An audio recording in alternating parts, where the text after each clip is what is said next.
G'day YouTube, welcome back to my channel Bonsai Works. I'm David. Today I want to talk about some beginner work and beginner trees and what I see at the club with a lot of beginners and what I want to try and encourage beginners to do with their trees.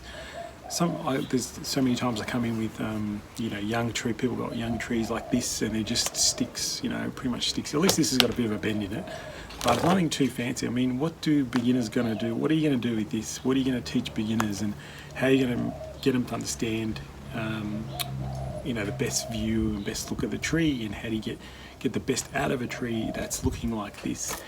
This could never be instant bonsai. Like, you got to teach them that's probably the first thing. This will never be an instant tree in a pot.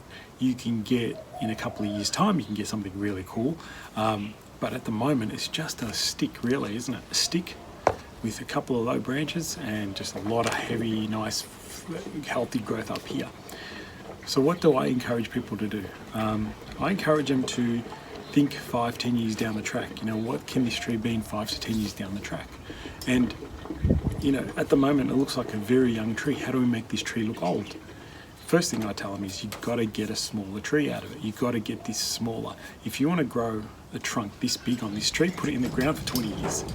Simple as that. You're not going to achieve really thick trunks by just leaving it in this little pot and trying to get it to grow. You want a big fat trunk like this, chuck it in the ground.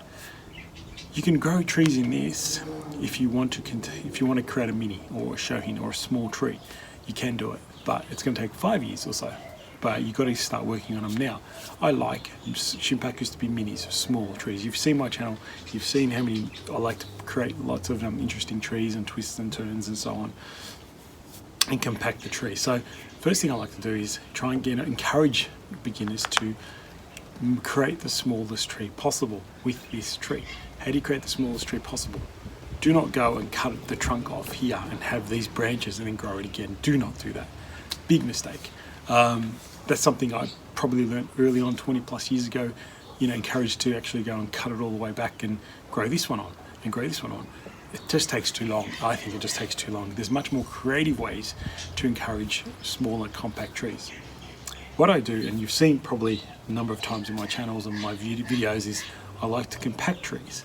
And that's all about, all that is about wiring a tree, compact it. I pretty much don't cut any foliage off, pretty much. Especially the tips. I like the tips to be healthy and strong because they're the ones that are going to explode the growth and keep the tree growing. But using wire, I can compact this tree down, and that's the goal. That's what I want to try and encourage. Pretty easy. The only thing you really need to be, you just need to be confident in wiring, really, that's all, and have a thick enough gauge wire to do this. Now, to do this work, I always use aluminium to do the massive twists because it's easy to maneuver aluminium. It's much harder to maneuver copper. So once you put copper on this, you probably use a thinner gauge, but you put copper on, you bend it, and then you go, I want to bend it a different way, and it gets hard to bend different ways and different techniques. So you just got to think, aluminium is a much better one to use. Easy to manipulate. You can go back and forward, back and forward, back and forward, back and forward until you're happy with the design. If you use copper, you can't really do that back and forward, back and forward, back and forward, and so on. So thickness of wire. I've got a big roll here of about 5 mil. That trunk, that base here is about close to 5 mil. Gets a bit thinner up here, but that's what I want to do. I want to make sure you guys understand, use a thick enough gauge that you won't have to, as soon as you bend it, it'll stay bent. You don't want to be going, oh, bend it and it pops back, bend it and pops back. Because we're going to bend, twist, turn, contort, use guy wires, compact it more. We're going to do all this kind of stuff to this tree. And that's what I want to try and, get understand. Use a thick enough gauge wire. So I'm going to use about a 5 mil, 4.5, 5 mil, I think this is. And it's pretty easy. It's actually quite easy. One thing I just want to make sure you know, it's find the curve of the tree. Like, if you see a tree that's kind of going like this and curving this way, put wire on that same way, because we're going to bend it that same way. We're not going to go, if it's bending all this way, we're not going to put it on and bend it all back the other way. It's going to break the tree, break the trunk. It's much easier to bend it when it's traveling in the direction you want to wire it. All right, pretty easy. I just start straight into it, right? Try and anchor some wire behind here. Now, if you've seen me do this before, you can skip through, but for the beginners, you just use 2 hands. Anchor and use your left hand to anchor, hold the trunk and the wire where you're wiring, right? And usually I just leave on this big roll. It's easier to wire later. You don't have to, but you can.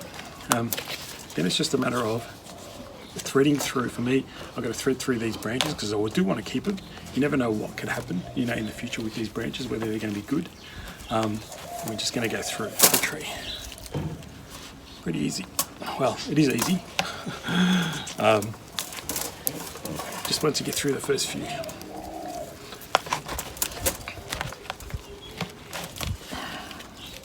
And I like to try and keep oh, sorry, I probably have to lower the camera. I try and keep the distance between the wire, the gap, quite small, quite narrow. Because what that actually does is acts like almost like a raffia on the trunk, so it won't let it split. So hopefully that makes sense. Now you notice I don't put any raffia, because if I put raffia, I wouldn't be able to do the massive contortings and bends that I want to do, and you'll see what I mean. Raffia is great if you are going to bend a large branch and you don't have you want to bend a large branch and you don't want it to break. But I'm not trying to bend a large branch. I'm just trying to twist and contort a smaller branch, a smaller trunk. So, all right, everyone. So as you can see how I've wired the trunk, it looks quite nice and tight. You see that's quite tight. It's probably about a 60-degree angle rather than probably the 45 you normally do. So it's a bit more tighter space. So it's like I'll show you, if I look how tall this tree is, if I straighten the trunk out, right, there's going to be a good indication of how long, you know, I see stuff like this all the time. Okay, so, you know, that's never going to be, and you wire this, it doesn't make sense. So now we are going to be trying to be creative, right? So I always start, I'm just trying to imagine something in your head, try and imagine what you want to try and create and start bending it, right? Don't just go side to side. And I've seen so many trees that are side. What about backwards and forwards? Okay, guys, so you've got to go three-dimensional. So probably try and create something right at the base first. Right, try and create something interesting at the base. Try, if I can put movement in the base, that's awesome.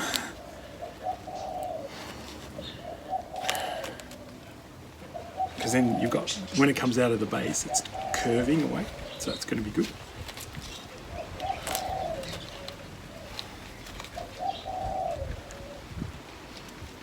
Now if I left it there, it's already bent downwards by so much, but then we've got this straight part. So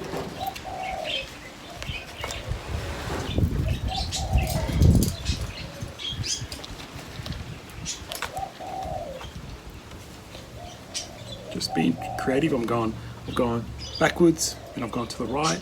Now I've gone forwards. Now I'm going to the back again. Now I'm going to go to the left because I haven't gone that way yet.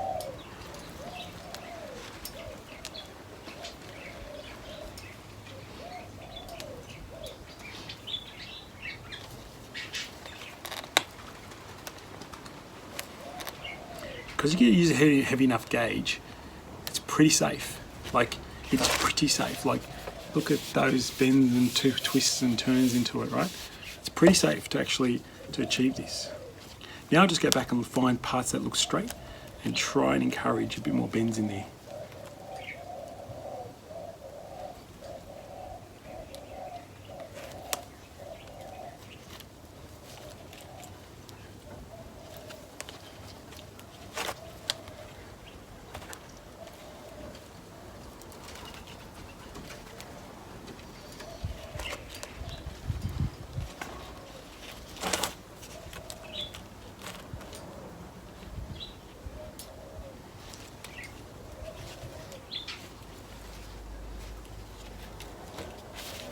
Now look how small that's gone. Do you remember how tall that was about hip here? Now we're all the way down here.